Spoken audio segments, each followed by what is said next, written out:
नमस्कार दोस्तों, मैं आप सभी का स्वागत करता हूं आपका अपना चैनल स्मार्ट स्टडी में।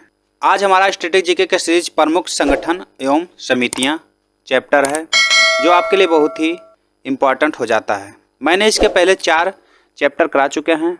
अगर आप ये वीडियो नहीं देखे हैं चारों चैप्टर के, देखिए कौन से हैं। भारतीय राष्ट्रीय कांग्रेस, स्वतंत्रताकालीन प्रमुख व्यक्ति, प्रमुख दिवस और प्रमुख धर्म, ये चारों चैप्टर मैंने पहले करा चुका हूँ। अगर ये आप नहीं देखें तो इसका डिस्क्रिप्शन बॉक्स में इसका लिंक मिल जाएगा, आप वहाँ जाकर इसको देख सकते हैं।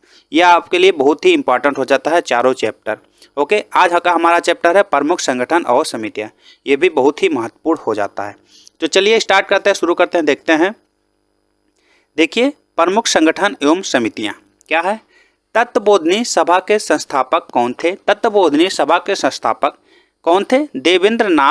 देवेंद्रनाथ टैगोर तत्वबोधिनी सभा के संस्थापक हैं। स्थापना कब हुआ? 6 अक्टूबर 1839 में इसकी स्थापना हुई। किसकी? तत्वबोधिनी सभा की। ओके, इंपॉर्टेंट हो जाता है, याद रखेंगे।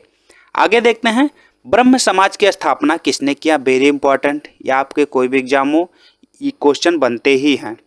ओके, ब्रह्म समाज की स्थापना किसने किया? ब्रह्म समाज का स्थापना राजा राम मोहन राय ने किया था। किसने किया था? राजा राम मोहन राय ने ब्रह्म समाज की स्थापना किए थे।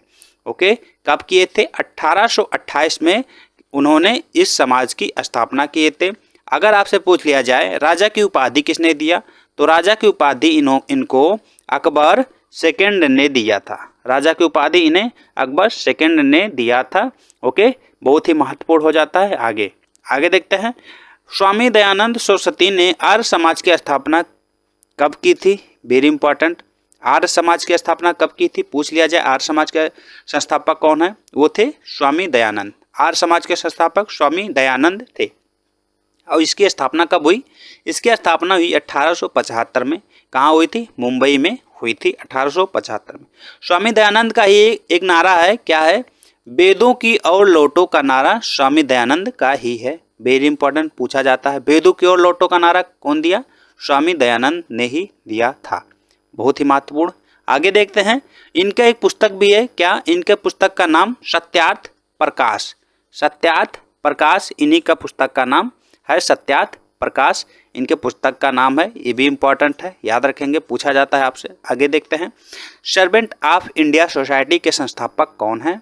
सर्वेंट ऑफ इंडिया सोसाइटी के संस्थापक कौन है? गोपाल कृष्ण गोखले। कौन? गोपाल कृष्ण गोखले। गोपाल कृष्ण गोखले हैं। ओके, स्थापना कब हुआ? 12 जून 1905 में इसकी स्थापना हुई। सर्वेंट ऑफ इंडिया की स्थापना 12 जून 1905 में हुआ। बहुत ही महत्वपूर्ण। आगे क्या है? गोपाल कृष्ण गोखले के गुरु, इनके गुरु के नाम क्या था? महादेव गोविंद राणे। क्या था इनका नाम? इनके गुरु का नाम महादेव गोविंद राणे। और ये ही उसके महात्मा गांधी और सरोजिनी नायडू के गुरु यही रहे हैं। कौन? गोपाल कृष्ण गोखले। अगर पूछ लिया जाए आपसे महात्मा गांधी के गुरु का नाम क्या था? महात्मा गांधी के गुरु का नाम गोपाल कृष्ण गोखले। कौन? गोपाल कृष्ण गोखले महात्मा गांधी के गुरु का नाम था। और सरोजिनी नायडू के भी गुरु का नाम यही है, गोपाल कृष्ण गोखले। ओके, और यही गोपाल कृष्ण गोखले ही 1905 में कांग्रेस अधिवेशन जो बनारस में हुआ था, इसकी अध्यक्षता भी इन्होंने ही किया था। कि कौन किया था? गोपाल कृष्ण गोखले ने ही। 1905 का भारतीय राष्ट्रीय कांग्रेस की अध्यक्षता भी गोपाल कृष्ण गोखले ने ही किए थे। बहुत ही महत्वपूर्ण। आगे देखते हैं, आगे क्या है? एनी बेसेंट से हमारे एग्जाम में क्वेश्चन बनता है। एनी बेसेंट से बनने वाले क्वेश्चन हमने सब इसमें लिए हैं।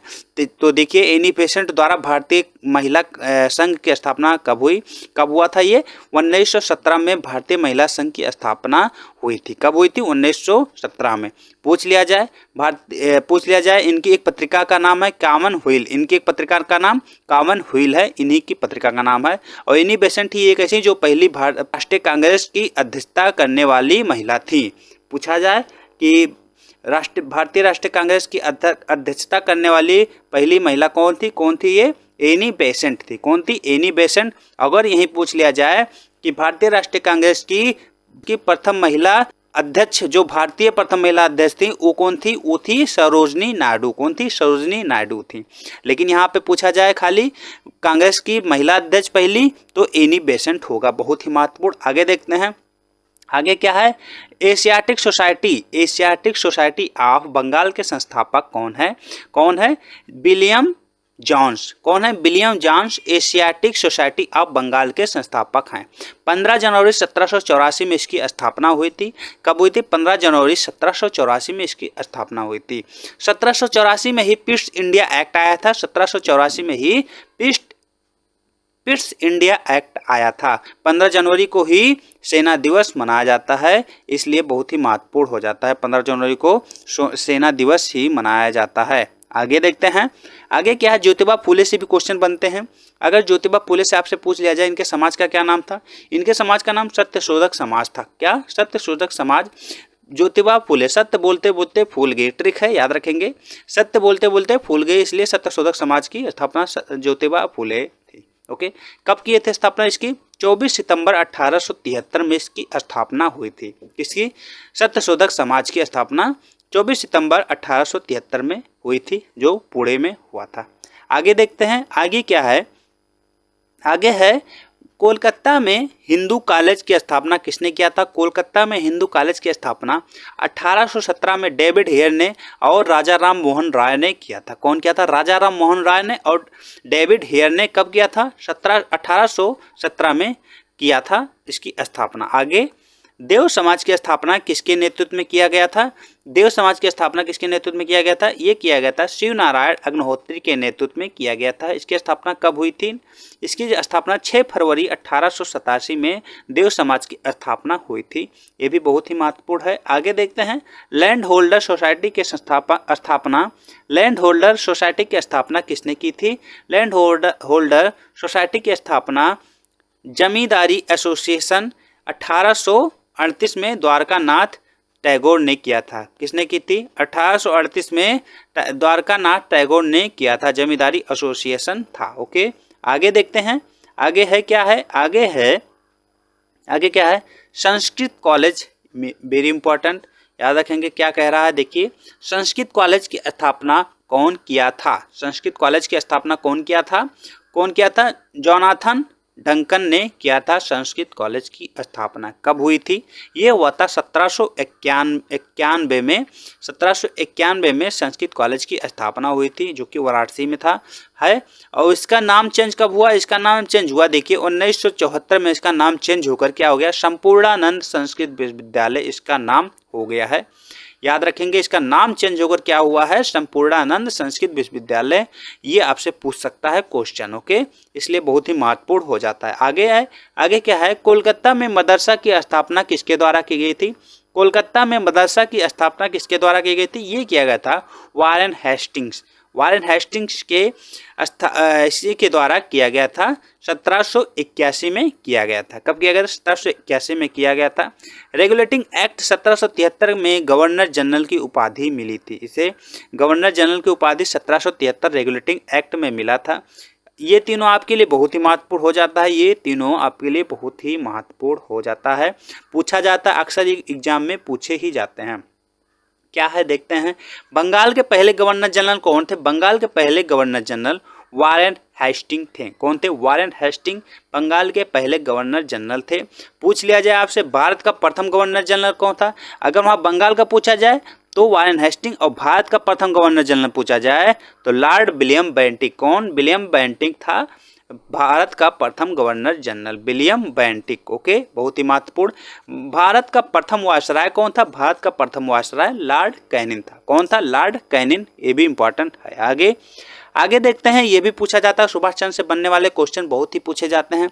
तो देखते हैं, सुभाष चंद्र ने एक नारा भी दिया था, दिल्ली चलो का नारा कौन दिया था, सुभाष चंद्र बोस ने ही दिया था, दिल्ली चलो का नारा। और इसमें क्या पूछा है देखते हैं, फॉरवर्ड ब्लॉक की स्थापना सुभाष चंद्र बोस द्वारा कब किया गया, फॉरवर्ड ब्लॉक की स्थापना सुभाष चंद्र द्वारा 22 जून 1939 में इसकी स्थापना की गई थी। और इन्होंने त्यागपत्र कब दिया, त्यागपत्र इन्होंने त्रिपुरी अधिवेशन में दिया था, त्रिपुरी अधिवेशन में इन्होंने त्यागपत्र दिया था, त्रिपुरी एमपी में है। ओके, आगे देखते हैं, आगे क्या है, अखिल भारतीय ट्रेड यूनियन कांग्रेस की स्थापना कब किया गया, अखिल भारतीय ट्रेड यूनियन कांग्रेस की स्थापना 31 अक्टूबर 1920 में किया गया था। 31 अक्टूबर 1920 में इसकी स्थापना किया गया था। इसके पहले अध्यक्ष, इसका पहला अध्यक्ष कौन थे, लाला लाजपत राय इसके पहले अध्यक्ष थे। इन्हीं को ही पंजाब ए केसरी कहा जाता है। क्या कहा जाता है? पंजाब ए केसरी इन्हें कहा जाता है। इन्हें पंजाब ए केसरी भी कहा जाता है। किसे? लाला लाजपत राय को। आगे देखते हैं, पुणे सार्वजनिक सभा की स्थापना किसके नेतृत्व में किया गया था? पुणे सार्वजनिक सभा की स्थापना किसके नेतृत्व में किया गया था? ये 3 लोग थे। कौन कौन थे? देखिए, एमजी रानडे कौन थे? एमजी रानडे और गणेश वासुदेव जोशी और चिपलुकर, ये तीनों लोग के नेतृत्व में हुआ था। कब हुआ था? 2 अप्रैल 1870 में इसकी स्थापना हुई थी। बहुत ही महत्वपूर्ण। तो बस इसमें इतना ही था। चलिए मिलते हैं आपसे अगली क्लास में अगले चैप्टर। अगला चैप्टर हमारा होगा, अगला चैप्टर हम देखते हैं क्या है हमारा अगला चैप्टर। अगला चैप्टर है आरबीआई। क्या है? आरबीआई।